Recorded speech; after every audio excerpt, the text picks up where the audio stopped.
Kaum kafir Quraisy terus melakukan permusuhan terhadap Nabi dan para pengikutnya. Pada waktu itu, perlawanan dari kaum musyrik pada umat Islam sangatlah merajalela. Karena hal ini, Rasulullah Shallallahu Alaihi Wasallam menyuruh para sahabat agar berhijrah ke Madinah. Satu demi satu, para sahabat Rasulullah berangkat hijrah ke Madinah secara sembunyi-sembunyi. Mereka meninggalkan tanah kelahiran mereka, rumah tempat tinggal, dan segala apa yang dicintainya demi menegakkan agama Islam. Setelah kaum muslimin Mekah hijrah ke Yastrib Madinah atas perintah Nabi, jumlah kaum muslimin yang masih berada di Mekah tinggal sedikit sekali. Dua orang sahabat Nabi, yaitu Abu Bakar As-Siddiq dan Ali bin Abi Thalib, masih tetap berada di Mekah bersama Nabi. Nabi Muhammad Shallallahu Alaihi Wasallam belum melakukan hijrah sebelum ada perintah dari Allah Subhanahu Wa Taala. Kaum kafir Quraisy ingin menghentikan upaya hijrah Nabi. Kemudian para pemuka Quraisy bersidang di tempat bernama Darun Nadwah untuk merencanakan tindakan yang akan diambil terhadap Nabi Muhammad Shallallahu Alaihi Wasallam. Akhirnya, mereka memutuskan bahwa Nabi Muhammad Shallallahu Alaihi Wasallam harus dibunuh. Rencana jahat kaum Quraisy itu telah diketahui pula oleh Nabi Muhammad Shallallahu Alaihi Wasallam. Beliau diperintahkan oleh Allah Subhanahu Wa Taala untuk segera berhijrah malam itu juga. Malaikat Jibril berkata, "Muhammad, janganlah kamu tidur malam ini di tempat tidurmu, karena sesungguhnya Allah Subhanahu Wa Taala memerintahkanmu untuk berhijrah ke Madinah." Nabi berhijrah ditemani oleh sahabatnya Abu Bakar. Beliau memberitahu Abu Bakar untuk segera mempersiapkan berbagai perlengkapan untuk berhijrah. Kemudian Rasulullah beserta para sahabatnya hijrah ke Madinah dan membangun Masjid Quba. Masjid ini dijadikan sebagai tempat sholat dan tempat menyusun tugas-tugas dakwah. Lalu Abu Bakar membawa semua hartanya untuk bekal dalam perjalanan hijrahnya bersama Rasulullah. Lalu Rasul pun berkata kepadanya, "Apa yang kau sisakan untuk keluargamu?" Lalu Abu Bakar menjawab, "Allah dan Rasul-Nya." Abu Bakar meninggalkan keluarga dan anaknya karena kecintaannya kepada Allah dan Rasul-Nya. Lalu mereka berdua pergi hingga tidak seorang pun dari kaum Quraisy yang mengikuti mereka berdua. Orang-orang musyrik Quraisy merasa tenang. Mereka yakin dapat membunuh Nabi malam itu. Rumah Nabi juga dijaga ketat. Mereka tinggal menunggu waktu yang tepat untuk melaksanakan pembunuhan terhadap Rasul yang amat dicintai para sahabatnya.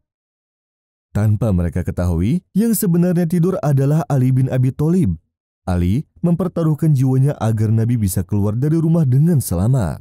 Keberangkatan Nabi dari rumah dilakukan malam hari setelah lewat 2/3 malam. Nabi keluar dari rumah, kemudian mengambil segenggam pasir dan melemparkannya kepada orang-orang Quraisy yang akan membunuh beliau. Dengan takdir Allah, orang-orang Quraisy tersebut tertidur sejenak dan tidak mengetahui Nabi pergi meninggalkan rumahnya. Pada saat Nabi keluar, Nabi membacakan awal surat Yasin. Kemudian, Nabi pergi menuju ke rumah Abu Bakar dan mengajak menuju ke Gua Sur untuk mencari tempat persembunyian yang aman sebelum mereka ke Madinah. Pagi harinya, kaum kafir Quraisy berencana untuk menyerang Nabi saat beliau akan keluar sholat subuh. Alangkah terkejutnya mereka saat mereka melihat Ali yang keluar dari rumah Nabi. Ali menolak untuk memberitahu keberadaan Nabi, sehingga mereka bergegas mencari Nabi ke segenap penjuru Mekah. Abu Bakar adalah sahabat Rasulullah yang terkenal banyak berkorban untuk kepentingan Rasulullah berdakwah menyebarkan agama Islam. Pengorbanan pertama Abu Bakar saat awal-awal masuk Islam adalah ketika Rasulullah akan masuk Gua Sur. Abu Bakar lebih dulu masuk untuk memastikan tidak ada bahaya di dalam gua itu. Abu Bakar sangat mencintai Rasulullah sehingga dia berusaha melindunginya. "Demi Allah, engkau jangan masuk dulu sebelum aku masuk," pinta Abu Bakar.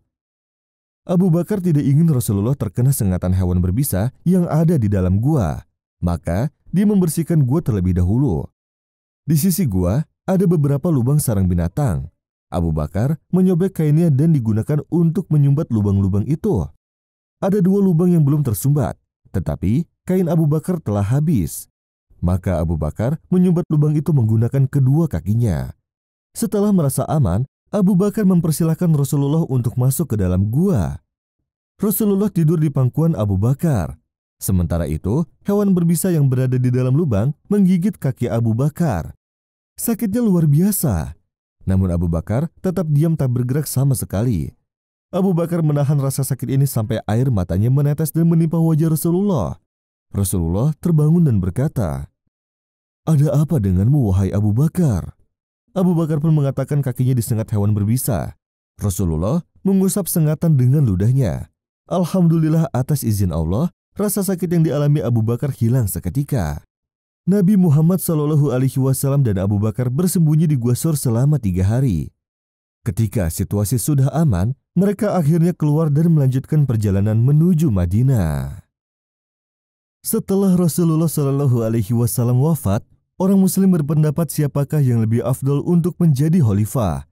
Hingga akhirnya mereka membaiat Abu Bakar. Lalu para sahabat berkumpul di Sakifah Bani Sa'idah untuk membaiat Abu Bakar menjadi khalifah. Lalu Abu Bakar pun menjadi khalifah pertama setelah Nabi Muhammad SAW. Abu Bakar pun melanjutkan perjuangan Rasulullah SAW untuk menyebarkan agama Islam. Yang pertama kali Abu Bakar lakukan ketika menjadi khalifah yaitu memerangi orang-orang murtad. Banyak orang yang murtad dan meninggalkan Islam serta enggan untuk membayar zakat. Dan mereka berencana untuk menyerang Madinah. Lalu Abu Bakar pun membuat misi untuk memerangi mereka. Kemudian beliau bersiap untuk menjaga kota Madinah, memerintahkan kepada penduduk Madinah untuk tinggal sementara di Masjid Nabawi. Dan ketika orang-orang murtad sudah dekat, lalu Abu Bakar keluar dan menyerang mereka. Dan setelah mereka murtad dari agama Islam secara serentak, kemudian mereka kembali ke agama Islam secara serentak pula.